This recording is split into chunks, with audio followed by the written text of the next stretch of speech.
Olá, saudações. Estamos aqui em mais uma edição da Mostra Canavial de Cinema no formato edição online. Estamos aqui com o realizador do documentário Que Se Memora, Caio Dornelas. Seja bem-vindo, Caio Dornelas. Sinta-se à vontade. Imagine que o festival é uma idealização sua. Sinta-se em casa. E é muito bom ter esse bate-papo desse filme, desse documentário tão bonito que está na Mostra Canavial nessa edição. E aí eu queria iniciar pedindo para que tu, Caio, se apresente e fale um pouco aí da tua trajetória. Quem é Caio? Massa, Eveline, obrigado aí por estar conosco de tantas formas nessa edição. Tá batendo papo, tá com filme, tá fazendo oficina, estava no seminário. É onipresente no festival e é massa para a gente ter tu por perto. Quem é Caio? Então, como tu falou, eu tenho esse projeto há 10 anos, Mostra Canavial de Cinema. A gente realiza ele de forma presencial. É esquisito, né? Tem que explicar que as coisas são de forma presencial ou não hoje em dia. Mas é isso. A gente circula cidades, Zona da Mata, com sessões de cinema ao ar livre, oficinas, com seminários. Faço também outros projetos na região em torno de cinema, como formação. Os meus filmes eu rodo na região, geral, assim, até agora foi assim. Eu tenho 3 curtas que eu dirigi, inclusive esse. Rodados em Goiânia, em Carpina, em Timbaúba, basicamente. Sou pai de Morena, menina linda, que vai fazer 6 anos em 17 de junho. E, enfim, sou sócio da produtora 9 Oitavos, junto com o Saulo, uma produtora que tem aí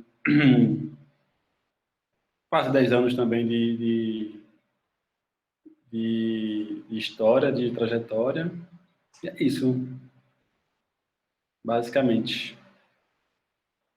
Massa, massa.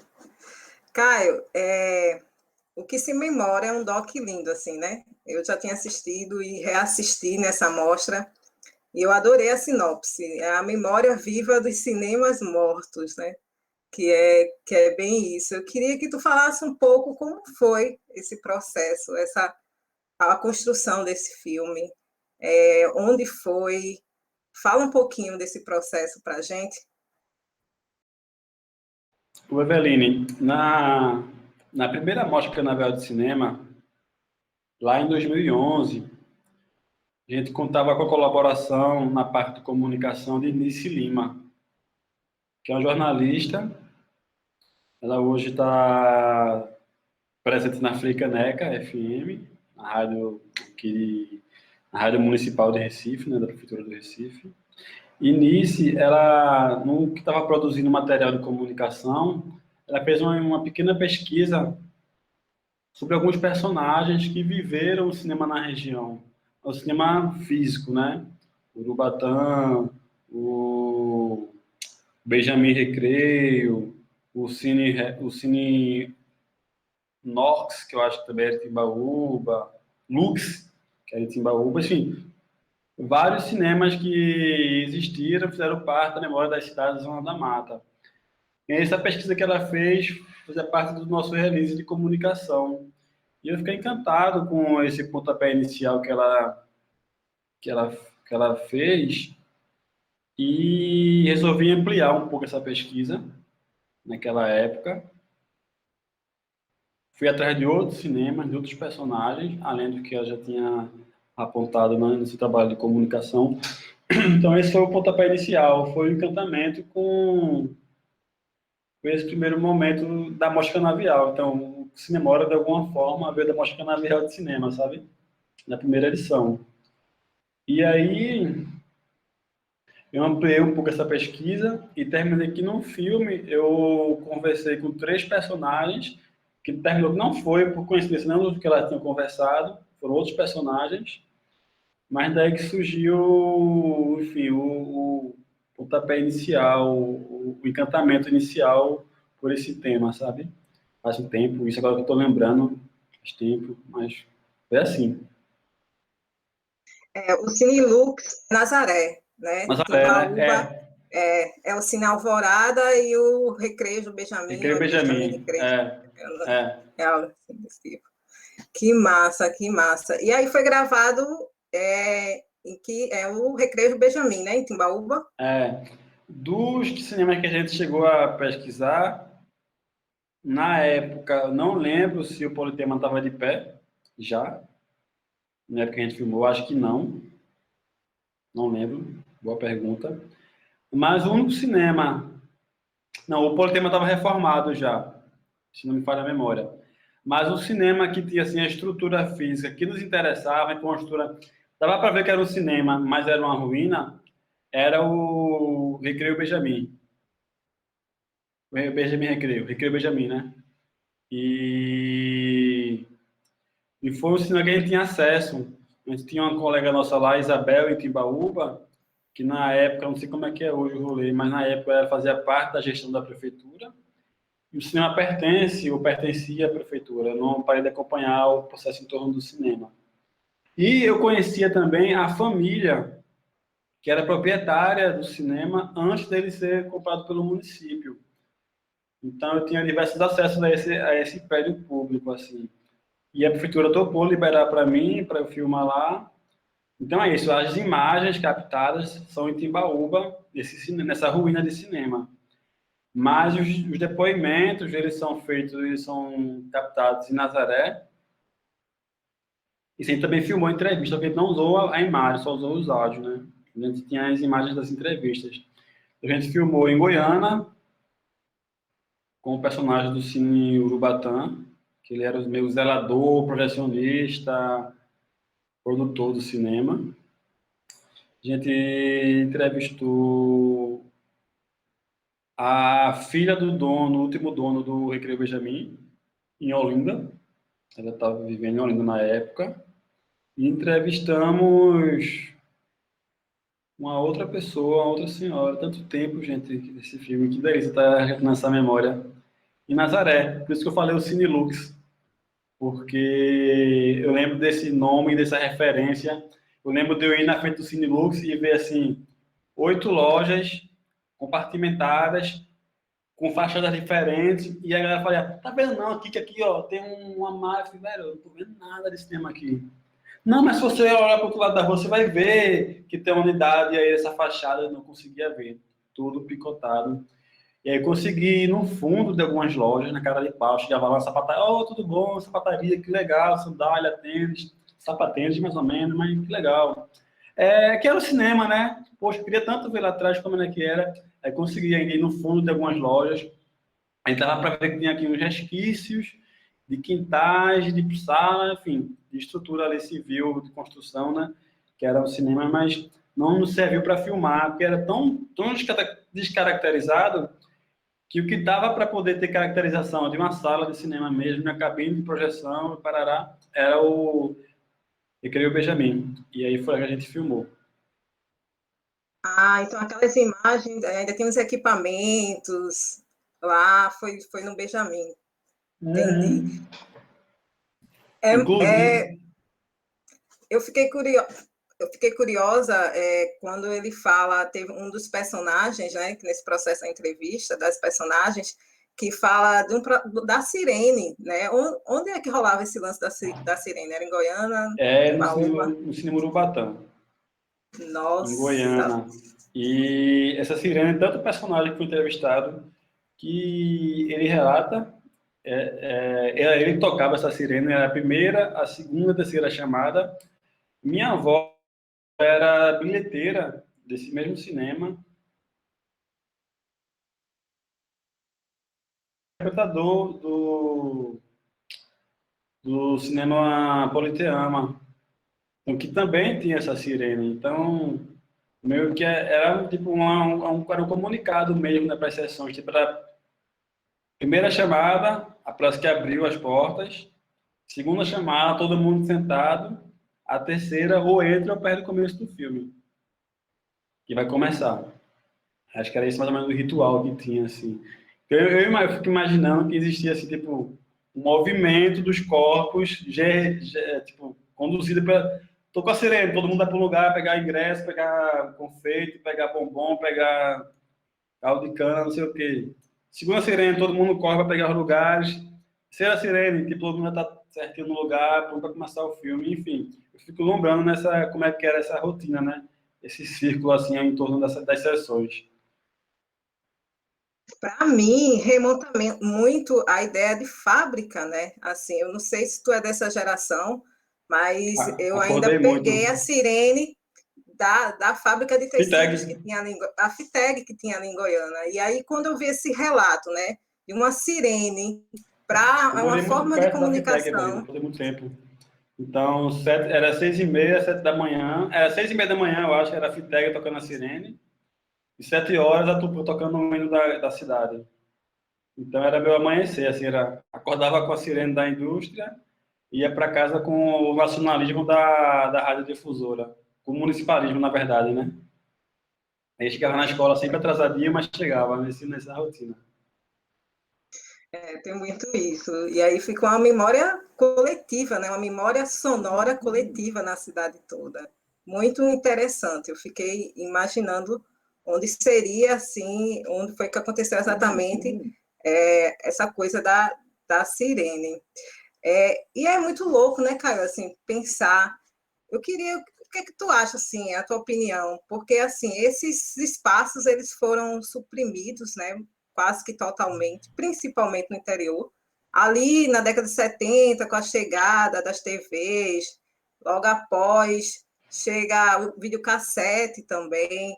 Tu acha que era inevitável, assim, essa ideia de esses espaços perderem a importância nas cidades, principalmente nas cidades do interior?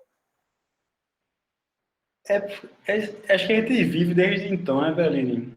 Aí é um processo de lombra mais amplo, assim. Um processo de individualização da existência humana, sabe? Cada vez está mais compartimentado, está menor, menos socialização, mais só, mais eu, mais minha família, mais meu pequeno ciclo, mais minha pequena bolha, que, pelo menos, não se trata no que se diz de entretenimento, de consumo de, enfim, desse tipo de coisa, que até as TVs que era na sala de casa, que todo mundo assistia jornal, televisão, novela junto, hoje estão nos quartos também, na cozinha. Até quando não tem mais TV, tem o telefone. Então, cada vez está, sabe, fechando mais a tela dentro de... Daqui a pouco é o óculos, sabe? Então, esse processo de individualização, que é mais amplo na sociedade, eu acho que ele colabora muito historicamente, né, no tempo histórico, para que isso aconteça. E aí tem um poder industrial da comunicação de massa, que é foda, né?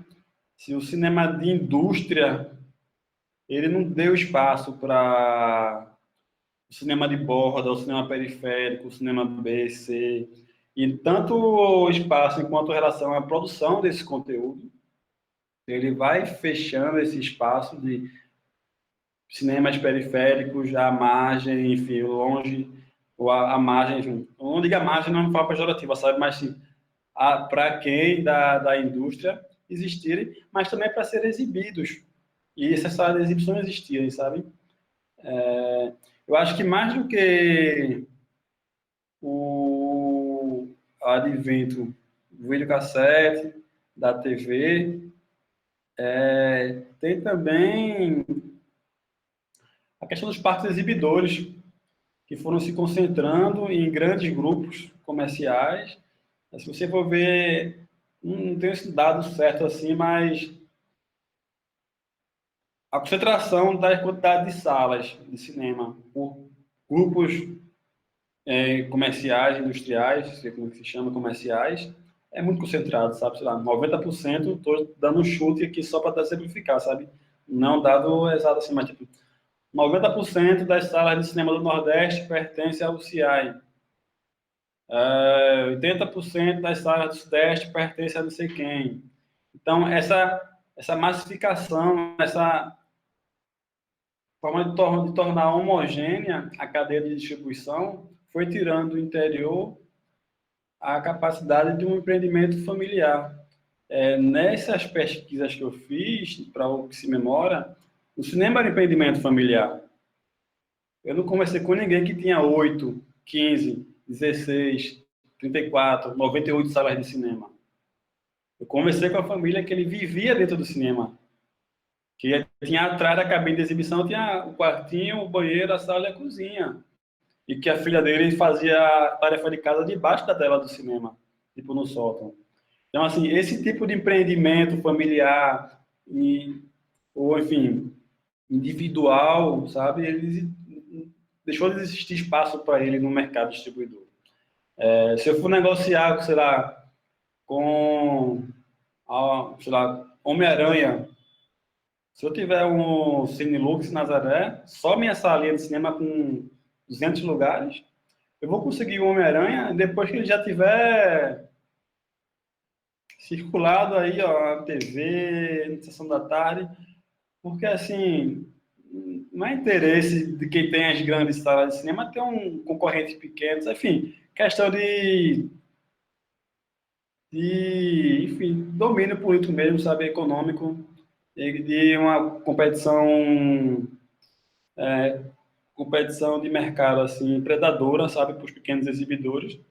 E, economicamente, eu acho que foi deixando de ser viável. É que a gente tem a falência de praticamente todas as salas de cinema do interior. E o que tem de interior de sala de cinema que não tentar sob a mão do poder público não funciona, basicamente, sabe? Eu não conheço nenhuma sala de cinema do interior que não seja do poder público, sabe? Não seja um espaço de política pública de cultura, porque, assim, empreendimento privado é complicado, assim, sabe? Nas capitais ainda existe, sei lá, você vai em Belo Horizonte, tem o Cine Belas Artes, você vai em São Paulo, tem algumas iniciativas de cinema que são privados, mas com um pequeno parque exibidor ali, com 2, 3 salas, sabe? Recife, nem Recife não tem, sabe? Tem sala da Fundação, que está vinculada à Fundação aqui na PUC, que é MEC. Tem o Cinema São Luís, que é governo do estado. Tem uma penca de cinema fechado, o Cine Olinda, enfim, tem o Apollo, que eu acho que não está funcionando. Enfim, tem um outro monte de sala de cinema que está fechada, que não é nem privado nem público, qualquer público que está abandonado. Mas eu acho que é isso, assim, é uma questão econômica mesmo, sabe? E aí, assim, para a gente que está aqui no Mangue, que somos pequenos micro-organismos do cinema, tanto como produtor de conteúdo como de exibição, não consegue navegar contra essa corrente econômica que vem, assim, devastando com muita força política e de grana, sabe? Eu acho que o BO é muito grande. Saco. Eu acho que aqui na Zona da Mata, a gente só tem o Mascarenhas, que é lá em Macaparana, tem o Politeama, né, e o Recreios Benjamin, assim, em termos de estrutura ainda. O Eu não resto... conheço esse Macaparana, como é que é? Conta para mim. O de Macaparana tá fechado pelo município, tem algumas atividades da prefeitura, mas eu sei bem pouco, mas eu sei que está a estrutura lá e, enfim, um prédio existe, sabe? Que é o Cine Mascarenhas. Que massa, Mas, eu fui lá perto esses dias, Macaparana, fui em São Vicente. Tem uns 15 dias que eu fui em São Vicente, podia ter dado essa esticadinha. Na próxima vez eu vou querer conhecer, nem que seja pela frente, assim, só por curiosidade. linda, a última vez que eu vi a última foto, ele estava todo azul, né? Todo azulzinho. Mas é louco, né, pensar isso, porque se a gente vê a importância desses espaços nas capitais, imagina no interior, né? Imagina no nosso interior, arrodeado de cana, o quanto é importante. E aí não é só uma questão de memória, não é só uma questão de saudosismo, é uma questão de pensar o município, né? Pensar a cidade, torná-la acolhedora, segura, numa ideia de as pessoas saem para se socializar, assistir uma coisa juntos, enfim, é muito triste mesmo esse processo de extinção desses espaços.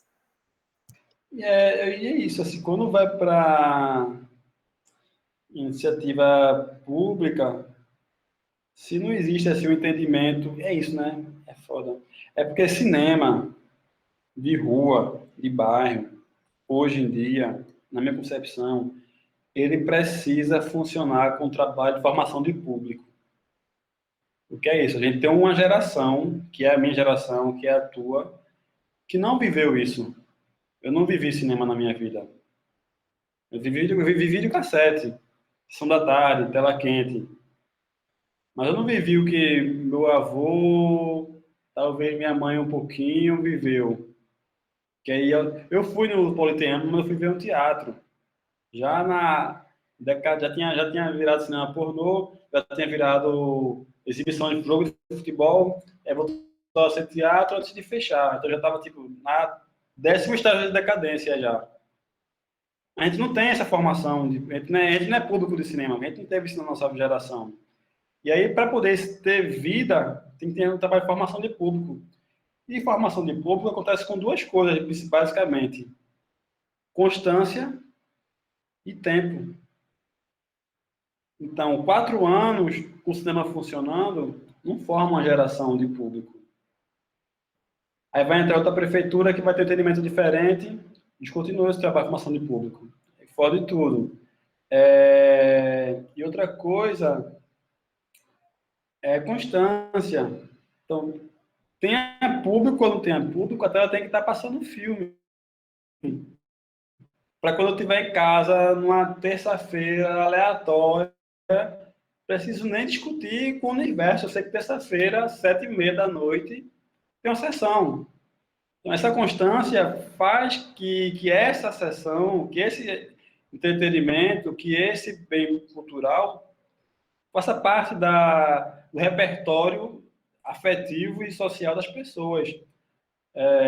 Quando o Cinema Lux, o Politeama, o Urubatão, eles existiam e estavam em pleno funcionamento, não tinha que fulaninho encontrar fulaninha na praça e perguntar: será que hoje tem cinema? Tinha. Ponto. Sabe? Constância. Então, essas duas coisas são fundamentais para formar público. E quando isso está na mão do poder público, é difícil de estabelecer, sabe? A gente teve a experiência, a gente conviveu com o Politeama, o governo do estado em Goiânia, né? Investiu mais de 2 milhões na reestruturação e equipamento. O Politeama ficou lindo, foi incrível, assim, bem reformado, cuidaram da questão patrimonial, mantiveram tudo que tiveram que manter, alteraram o que era necessário alterar, como o declínio das cadeias e tudo mais.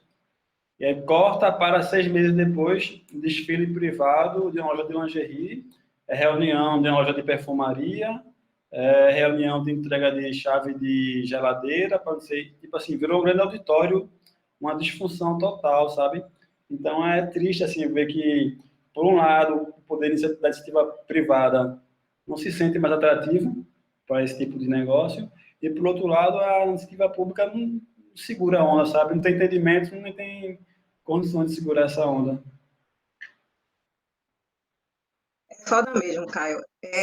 Eu queria que tu falasse o que se memora é um doc, foi teu primeiro trabalho, assim, como foi esse processo, a recepção, ele circulou, enfim, o carinho que tu tem, né? O primeiro trabalho é o primeiro trabalho. Fala um pouco disso. Eveline, tenho tanto carinho por esse filme, tenho tanto orgulho de ter feito.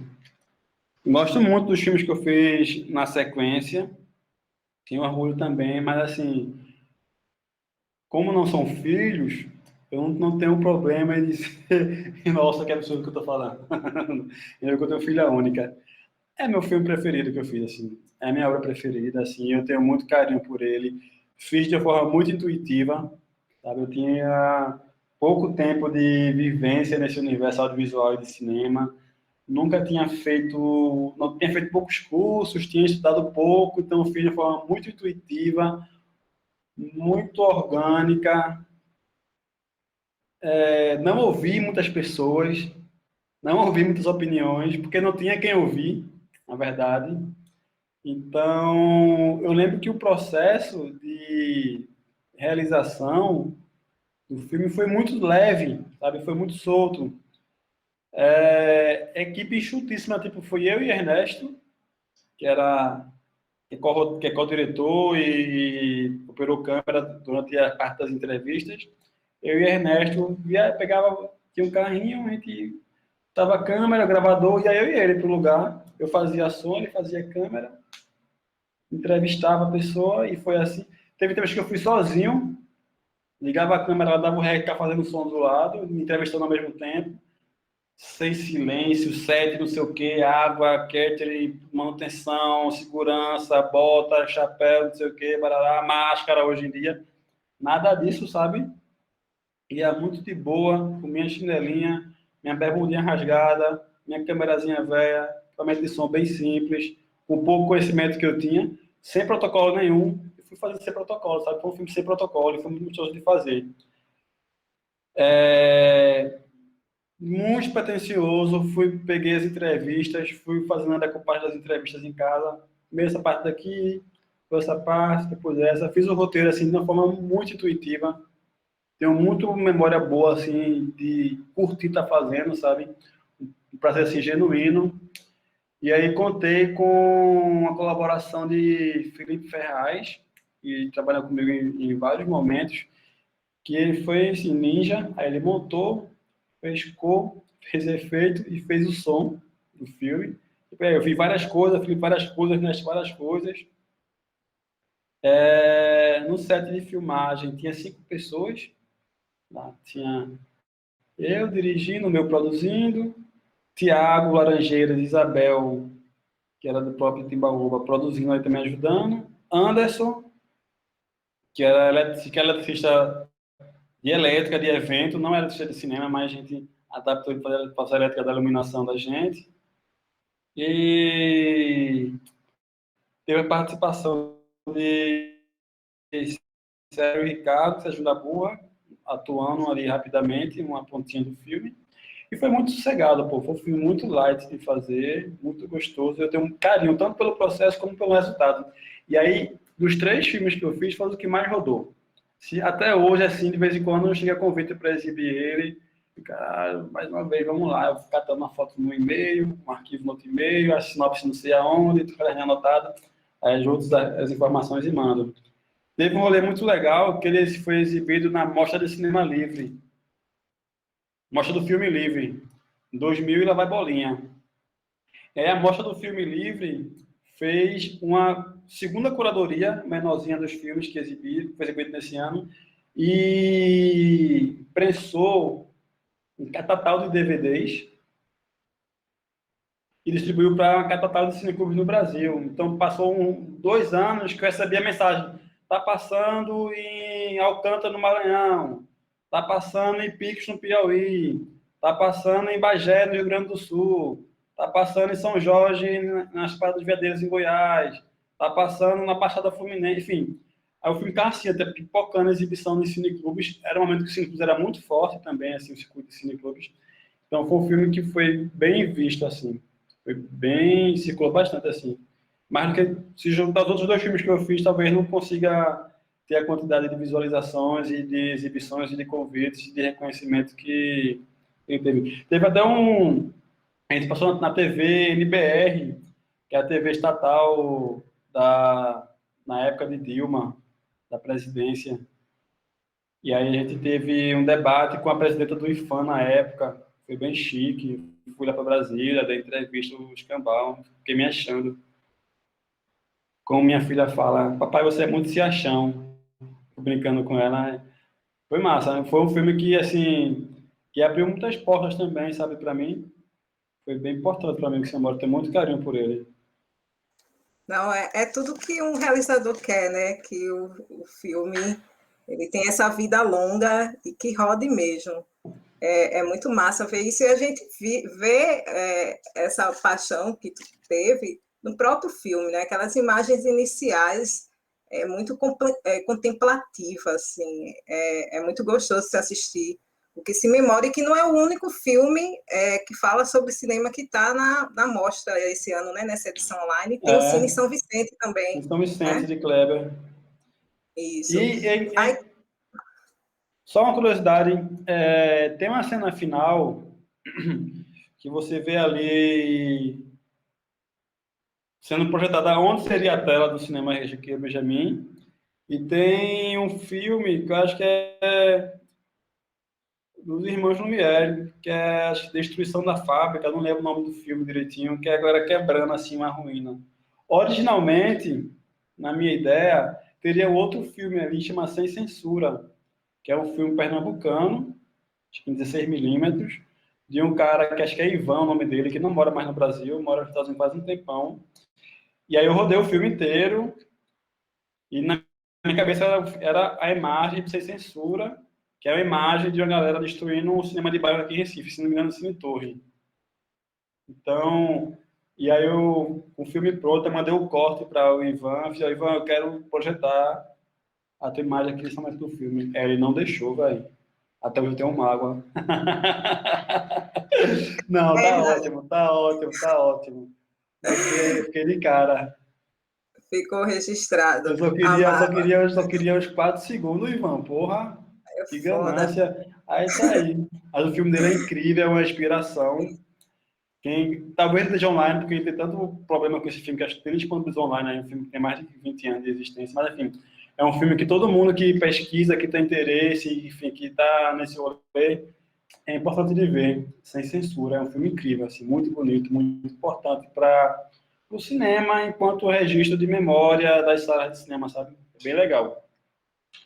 Ah, massa, anotado a dica. Caio, fala agora um pouco aí da tua carreira, o que vem por aí, enfim, a gente espera que essa pandemia passe logo, que essa vacina chegue logo, o que vem por aí com a 9 oitavos, enfim, teus filmes, tuas obras. Então, Eveline, esperando a vacina, né, velho? Eu tô noiado das vacinas, velho. Tipo, todo dia eu abro 3, 4, 5 jornais, 2 podcasts, tento entender, tento saber, faço meus cálculos. Daqui a pouco estou frustrado porque meus cálculos estão dando errado, estão pior do que enfim. Mas é isso. E eu tenho um curta para realizar, chama Camarazal, que é um documentário sobre o assentamento do MST, lá na Zara da Mata. Um assentamento com quem eu tenho uma relação com a comunidade já há pelo menos 8, 10 anos, através da Mostra Canavial de Cinema.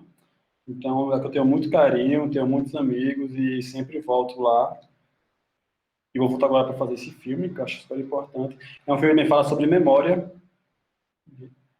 como se memória. Esse filme fala sobre a memória e, enfim, consolidação desse assentamento. Então, estou bem a fim de rodar esse filme, mas provavelmente não vou rodar enquanto não me sentir seguro, enquanto indivíduo, enquanto não me sentir seguro, enquanto coletivo que esteja, sabe, trabalhando, se envolvendo em torno do filme. Eu não vou chegar lá no momento de, enfim, de risco sanitário e colocar outras pessoas também em risco, né, da comunidade. Então, estou esperando esse momento acontecer. E estou em fase de pré-produção, captação, complementar do recurso para um longa, que é o Diabos de Fernando, que é um filme que eu venho trabalhando nele pelo menos há uns 6, 7 anos já. E aí sim o bicho vai pegar, mas não sei quando. Tem que conseguir o resto da grana e tem que conseguir vacina para todo mundo. E fora esses 2 filmes, tem as ideias embrionárias que estão aí circulando enfim, na mente, né? A gente, na Nova Oitavos, tem conversado bastante sobre trabalhar com TV. Está precisando produzir algo para TV nos próximos tempos. Então, estamos amadurecendo ainda algumas coisas para formato de televisão. E é isso, né? Tem a Mostra Canavial, que vai estar aí circulando também em breve, presencialmente, na edição. Tem o Engenho de Imagens, que assim que puder, vamos estar realizando a 4ª edição, também tem um financiamento já garantido. Tem trabalho de outras pessoas da Zona da Mata que eu estou envolvido também, estou ansioso para começar. Tem umas coisinhas aí, esperando o carnaval chegar. Na verdade, esperando a vacina chegar. A vacina chegar. Que massa. Só fazendo uma correção, eu falei do Cine Mascarenhas, mas ele é de propriedade privada, porém os Vale. donos cederam para uma rádio comunitária, então, enfim, ele funciona com outros fins, reuniões, tem essa parceria com a prefeitura, mas é propriedade privada. A gente já está se encaminhando para o final, né? Eu queria fazer uma pergunta, uma última pergunta, que é sobre a região, sabe? Tu vem aí com esse protagonismo, o curso, né, o NPED, o Núcleo de Produção de Engenho de Imagens, ele foi transformador para a Zona da Mata, né? Todo mundo hoje que trabalha com audiovisual na região passou por ele ou foi atingido indiretamente de alguma forma. E aí eu queria que tu falasse um pouco assim dessa produção no interior, principalmente na Zona da Mata, o que tu imagina para essa região e quais são as superações ainda que a gente tem que passar, enfim, sobre cinema no interior, na Zona da Mata Norte. O Eveline, talvez em algum momento, sabe, dessa história recente assim, a Mostra Canavial, ou Engenho de Imagens, ou isso que a gente chama de Núcleo de Produção Engenho Digital, que na verdade é uma galera articulada em torno de um ideal. Talvez já tenha um papel de protagonismo, talvez já tenha, assim, tenha dado o pontapé inicial em uma estrada que é longa, sabe? Mas eu acho que hoje, e ainda bem, que bom que isso está acontecendo, já tem tantas iniciativas que são conectadas entre si, de algumas formas, mas também são autônomas entre si, de outras formas, que eu acho que não cabe mais esse protagonismo, sabe? Mas eu acho que cabe mais um sentimento de cooperação, de colaboração, de troca, de soma, no fim das contas. Eu acho que a gente está já há algum tempo num estágio de amadurecimento da cadeia produtiva local, em que todos os elos, todas as células têm sua contribuição assim no mesmo patamar, sabe, de igual importância.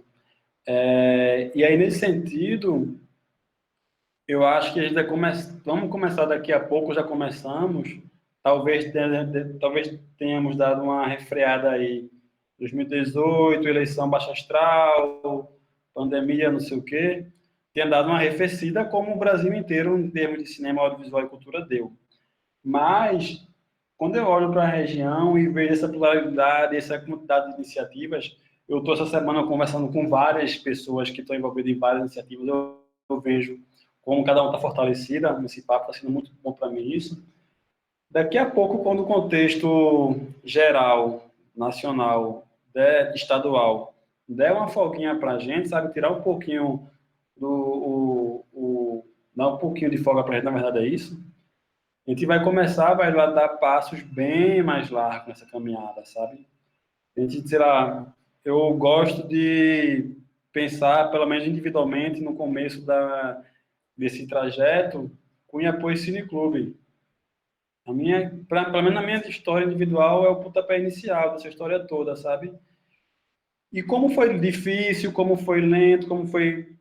Eu sempre imaginava isso, que tipo, ó, é passo por passo, pedrinha por pedrinha, mas chega um momento que as coisas vão estar mais fortes, eu vou conseguir dar passos maiores, sabe? Enfim, porque, enfim, tem mais força. Mas esse primeiro momento que eu faço são 10 anos, basicamente, 8 anos, foi uma construção muito lenta, mas muito sólida também, sabe? Eu tenho esse entendimento que a gente demora a fazer as coisas, mas quando faz é com solidez e com segurança, e difícil de ruir, difícil de andar para trás, sabe? Difícil de dar, enfim, de retroceder.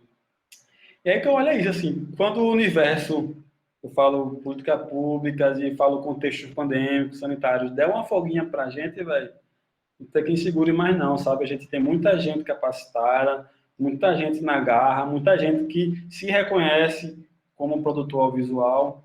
Temos muitas empresas, enfim, bem estabelecidas e conseguem pagar as contas tanto da empresa como dos seus sócios.